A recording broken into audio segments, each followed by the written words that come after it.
Gaza एक बार फिर दुनिया के सबसे भयावह मानवीय संकट का केंद्र बन चुका है। इजरायली सेना यानी कि आईडीएफ द्वारा की जा रही भारी बमबारी और सैन्य हमलों ने पूरे गाजा को एक खुली कब्रगाह में तब्दील कर दिया है। बीते 24 घंटे में 138 लोगों की मौत हो चुकी है और 771 से ज्यादा लोग घायल हुए हैं। हमास द्वारा संचालित स्वास्थ्य मंत्रालय के मुताबिक इस युद्ध की शुरुआत से अब तक कुल 61,158 लोगों की मौत हो चुकी है। ये सिर्फ एक संख्या नहीं बल्कि हर एक आंकड़ा एक परिवार की बर्बादी, एक बच्चे की चीख और एक मां के आंसू का प्रतिनिधित्व करता है। जमीन पर तो हालात इतने खराब है कि बहुत से लोग अब भी मलबे के नीचे फंसे हुए हैं, लेकिन राहत टीमों के लिए उन तक पहुंचना लगभग नामुमकिन है। लगातार हो रही बमबारी, बंद सड़कें और खतरे से भरे इलाके किसी भी तरह की रेस्क्यू ऑपरेशन को असंभव बना रहे हैं। एम्बुलेंस और बचाव दल ना तो सुरक्षित अंदर जा पा रहे हैं और ना ही पीड़ितों को बाहर लाने में सक्षम हैं। रोटी के लिए जान की बाजी। वहीं गाजा में लोग ज्यादातर अब बमबारी से नहीं भूखमरी से मर रहे हैं।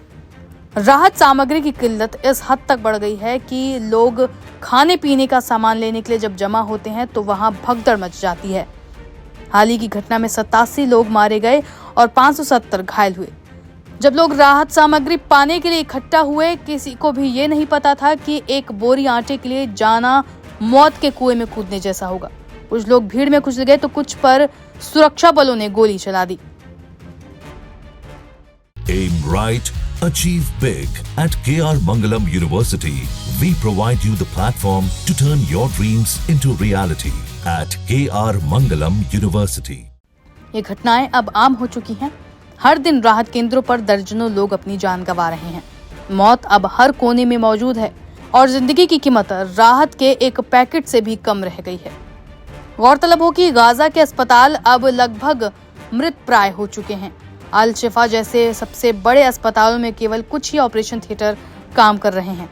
बिस्तरों की भारी कमी है, जरूरी दवाइयों का स्टॉक खत्म हो चुका है और डॉक्टर थक चुके हैं, शारीरिक और मानसिक दोनों रूप से। मरीजों को गलियों और अस्पताल की फर्श पर लिटाया जा रहा है।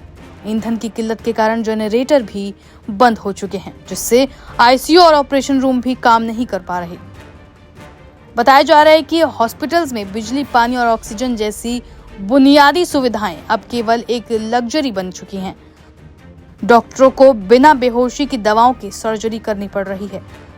बहुत से बच्चे और बुजुर्ग समय पर इलाज न मिल पाने के कारण भी दम तोड़ रहे हैं। गाजा के स्वास्थ्य मंत्रालय और अंतर्राष्ट्रीय रिपोर्ट्स के मुताबिक अब तक 188 लोग सिर्फ भूख और कुपोषण के कारण अपनी जान गंवा चुके हैं। इनमें ज्यादातर बच्चे और बुजुर्ग हैं। यह आंकड़ा आने वाले समय में और ज्यादा बढ़ सकता है, क्योंकि हजारों टन राहत सामग्री ट्रकों में सीमा पर फंसी हुई है। उन्हें गाजा के भीतर आने की इजाजत नहीं है। सबसे दुखद पहलू यह है कि इन सब के बावजूद दुनिया चुप है। ना तो संयुक्त राष्ट्र निर्णायक कदम उठा रहा है और ना ही बड़ी ताकतें। युद्ध विराम की बात तो होती है, लेकिन जमीन पर नतीजे नहीं दिखाई देते।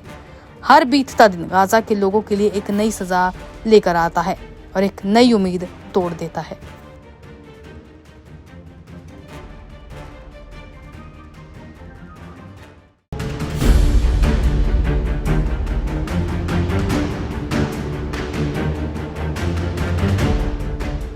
दुश्मनों की भाषा जब खुद अपने बोलने लगे तो विश्वास एक पल के लिए नहीं होता, लेकिन जब उनका इतिहास खोजते हैं तो पता लगता है असल में अपने ये नहीं, इनसे कई गुना बेहतर दुश्मन ही है। तुर्की ने हमास को ऐसा झटका दे दिया जिसके बाद तुर्की पसंद लोग भी सोचने पर मजबूर हो जाएंगे। हमास जो गाजा की रक्षा के लिए लगातार लड़ने का दावा करता रहा और अपनी आखिरी सांस तक गाजा को इसराइल के आगे परोसने से मना कर चुका है, अपने हजारों लड़ाकों को गंवाने के बावजूद भी घुटने नहीं टेके। उसे लेकर तुर्की ने कुछ ऐसा कर दिया जिसके बाद तुर्की की मंशा पर भी सवालिया निशान खड़े हो गए। तुर्की जो सालों से हमास का खुला समर्थन करता रहा, अब उसी संगठन से दूरी बना रहा है। राष्ट्रपति रेचेप तैयब एर्दोगान ने, जिन्होंने हमास को भूमिपुत्र और प्रतिरोध का प्रतीक बताया था, अब उनके संगठन से हथियार डालने और गाजा से हटने की मांग कर रहा है। यह बदलाव अचानक नहीं बल्कि न्यूयॉर्क में हुए एक बड़े संयुक्त राष्ट्र सम्मेलन के बाद आया, जहां सऊदी अरब की अगुवाई में 16 अरब देशों ने 2 राष्ट्र सिद्धांत के समर्थन में एक प्रस्ताव पर हस्ताक्षर किए। इस प्रस्ताव का मकसद फिलिस्तीन को एक स्वतंत्र देश के रूप में मान्यता दिलाना है, लेकिन शर्त यह है हमास जैसी सैन्य ताकतों को नए फिलिस्तीन की सत्ता से बाहर रखा जाए। तुर्की ने भी इस प्रस्ताव पर दस्तखत कर दिए, जिससे पूरी दुनिया को हैरान कर दिया है, क्योंकि वही तुर्की था जिसने सालों तक हमास के नेताओं को न सिर्फ शरण दी बल्कि नागरिकता तक दी। इस यूटर्न को लेकर सवाल खड़े हो गए, क्या तुर्की ने हमास से धोखा कर दिया या यह एक रणनीतिक बदलाव है? असल में इस बदलाव के पीछे सिर्फ विचारधारा नहीं, कूटनीति और वैश्विक दबाव का बड़ा खेल है। Aim right, achieve big. At KR Mangalam University, we provide you the platform to turn your dreams into reality. At KR Mangalam University. तुर्की एक नेटो सदस्य देश है और अमेरिका बार बार उसे हमास को समर्थन देने पर चेतावनी देता रहा। साल 2024 की शुरुआत में जब अमेरिका ने तुर्की की आलोचना की, तब से ही संकेत मिलने लगे थे कि एर्दोआन सरकार अब हमास को खुले मंच पर समर्थन देने से पीछे हट रही है। इसके अलावा तुर्की की अर्थव्यवस्था इन दिनों दबाव में है और इसे पश्चिमी देशों के निवेश, व्यापार और पर्यटन की सख्त जरूरत है।